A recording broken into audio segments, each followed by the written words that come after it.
las Fuerzas Armadas, de esa que tú estás hablando.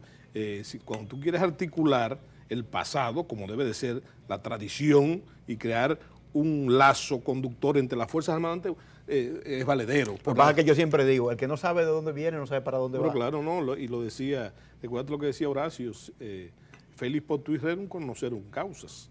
Felices aquellos que conocen la causa de las cosas. Trujillo sí, de orden, instrumentalizó la contabulari que dejaron los norteamericanos para fines muy específicos, las expandió, las nacionalizó, y eso fue un debate en la prensa muy interesante cuando Trujillo todavía no era presidente, sino era jefe del ejército, lo que se produjo en las opiniones de los periódicos para nacionalizarlo, bajo el siguiente, ya con su proyecto, porque tú no puedes dar un golpe de Estado con una contabulari ni con una policía, tú das un golpe de Estado con una fuerza armada, o sea que él tenía su proyecto, entonces montó eso con un... como se dice ahora, con un depósito de talentos y periodistas y de comunicadores muy interesantes, y fue un debate en la prensa para convertir la Guardia Nacional, la PND, la Policía Nacional, en Ejército Nacional. Eso fue un paso interesante, pero esas Fuerzas Armadas que Trujillo instrumentalizó a partir de lo que dejaron los norteamericanos y nacionalizó, iban a ser, como tú has dicho, de otra manera, yo lo digo de otra manera, el instrumento fundamental de ese régimen neopatrimonialista. Solamente hay que echarle un vistazo cómo se hicieron las grandes obras públicas de la era de Trujillo. Claro. Fue con mano de obra no barata, sino gratuita, que fue los presos. ¿Y quiénes eran todavía tenemos esa figura aberrante de que sean las Fuerzas Armadas las que cuiden las cárceles, no una policía penitenciaria ni la Policía Nacional?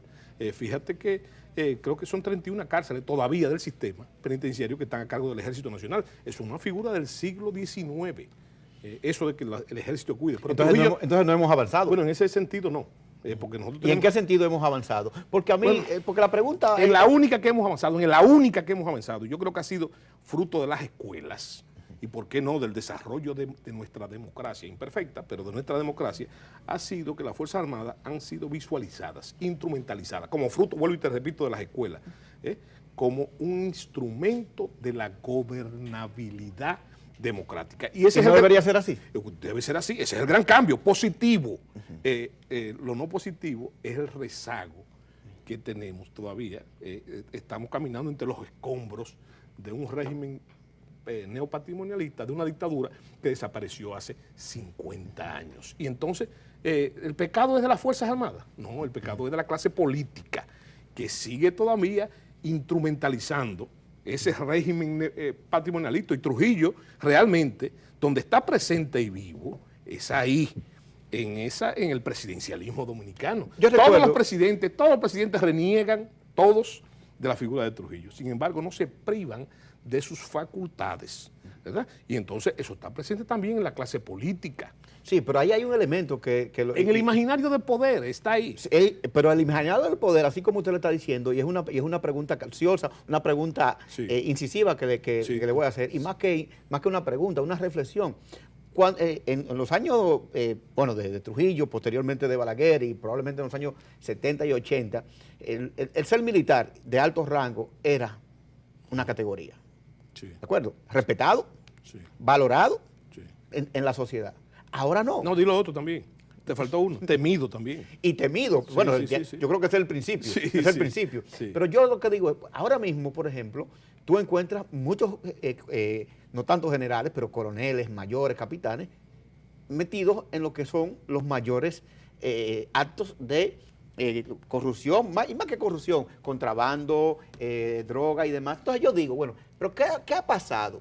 Que una figura que era emblemática, ejemplar en la sociedad, y que mi mamá se casó con un guardia, y cuando mi papá llegaba a la casa de mi mamá, todo el mundo lo esperaba porque venía este marino vestido de blanco, muy limpiecito, con almidonado, y era un tipo respetado, era pobre, pero era respetado. Entonces esa figura ha cambiado, e inclusive en algunos escenarios empresariales en los que uno se mueve, no quieren militares alrededor. Sí, pero tú sabes dónde está el problema. Yo creo que tú has sido suave todavía, quizás por algún tipo de consideración, que yo fui militar, pero óyeme, no es eso. Es que no hay un día donde tú no abres el periódico y un acto delictivo, no hay un miembro de las Fuerzas Armadas. ¿Pero por qué eso? Bueno, pero no se lo lleves a las Fuerzas Armadas, es a la clase política. Porque según la Constitución... Si los políticos son los culpables pero de que claro, los militares sean delincuentes. Claro que sí. Pero te voy a no, explicar. general, pero entonces no, usted, pero tú usted hablaste... está usted está abusando, no, entonces. yo no estoy abusando. Yo estoy hablando de lo que tú dijiste, de las causas. Que bien. dice las causas. Entonces, fíjate una cosa, un asunto simple. Los militares, desde el punto de vista doctrinal, los militares no trazan la política, son un instrumento de ella.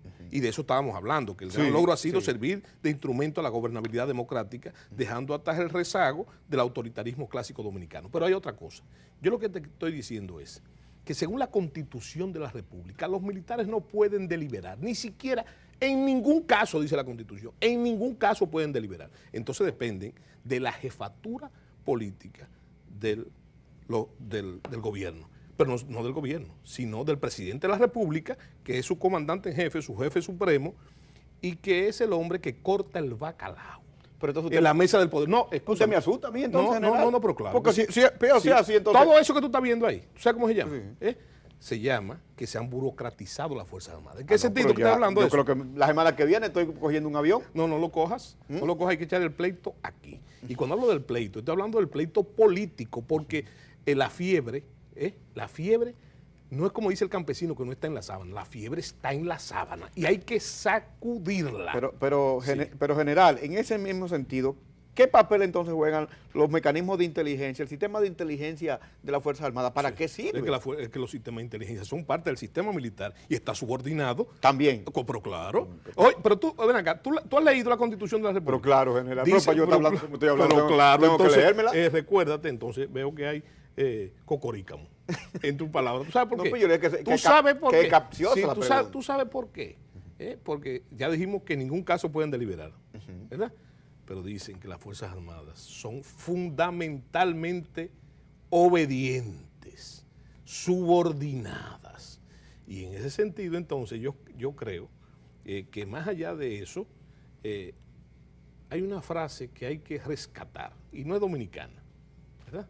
Es de un politólogo argentino, cuyo nombre no recuerdo, pero que quiero acordarme, ¿no? Como el Quijote, que decía que los políticos deben respetar la conciencia de las Fuerzas Armadas, porque esa conciencia solo le pertenece a la República y al pueblo. La Quinta República, general. Usted dice en la Quinta República, en su página web, hay que volver a Capotillo. ¿Qué significa eso?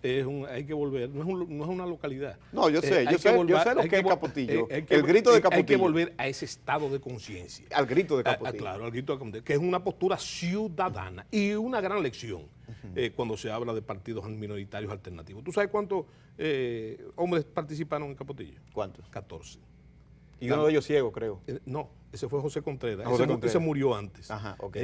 Un general ciego de la historia dominicana que tuvo la hidalguía de asaltar un cuartel español y comandar hombres. Eso es casi meta histórica. Claro. Bueno, pero yo lo que te decía es que hay una lección en Capotillo. Primero, la primera lección, y digo que hay que volver a Capotillo, hay que volver a ese estado de conciencia ciudadana, combatiendo la apatía, combatiendo el conformismo y el pesimismo también. ¿Tú sabes por qué hay que volver a Capotillo? Porque 14 hombres, la mitad de ellos analfabetos, quizá más de la mitad, semidesnudos, muy pobre todo, a excepción de 2 o 3. 14 hombres fueron capaces de prenderle fuego a la República Dominicana, no en sentido figurado, sino real. Y en 15 días habían derrotado el poder militar más grande de la tierra de su época en todo el Cibao. 14 hombres. Tú dirás, pero 14 hombres en el sentido físico, no como en el espíritu ciudadano. Ese es el espíritu de Capotillo. Entonces Capotillo, más que una referencia historicista, es una categoría. Definitivamente. Pero ¿por qué la presidencia de la República, general? Bueno, porque estamos en un país donde también se ha desacreditado el oficio político y la presidencia de la República. Hay que acudir entonces al pensamiento de Duarte, el más grande civilista, que le devolvía la posibilidad a la política, a su marco de posibilidades. ¿Por qué la política? Primero porque la política es la única capaz de cambiar la suerte de la gente. Y la presidencia de la República, como un referente importante de mi carrera militar, que me enseñó que solamente se puede mandar con el ejemplo. No mandar para mandar, ni beneficiarse del mando, sino mandar para dar el ejemplo y con el ejemplo reivindicar las grandes mayorías nacionales. Rápidamente, ¿qué haría el general Soto Jiménez si fuera presidente de la República? ¿Qué cosas cambiaría de manera fundamental? Devolverle al Estado primero, al gobierno, su papel fundamental, de referente moral indispensable para la sociedad. Porque lo que está pasando es que no se está dando el ejemplo y por lo tanto todo el tejido social se está reproduciendo al margen de la ley. Entonces, primero eso, mandar con el ejemplo. Y hay referentes, ¿Tú no recuerdas después de la guerra de abril, el doctor Balaguer, sí, conservador, declaró una ley de austeridad y se puso el ejemplo, se puso 700 pesos de sueldo. Y después de ahí, todo el mundo va, hermano. Bueno, entonces hay que devolverle también la autoridad, no al gobierno, sino a la democracia. General. Por lo que decía Duarte, que nos ha enseñado que la democracia tiene que ser, y esa es una de las razones que tú me preguntabas en principio, tiene que ser débil, permisiva y tolerante. Sin autoridad, la democracia no puede alcanzar sus altos estadios de bienestar ciudadano. General, gracias por haber estado en Visión Empresarial y lamentablemente se nos quedaron la mitad de las preguntas. Bueno, pero en otra lo que quiere decir que va a tener que volver con nosotros gusto. En una próxima ocasión. Y a ustedes, gracias por haber estado en Visión Empresarial. Franklin Vázquez les hizo compañía durante esta hora y nos vemos la próxima semana.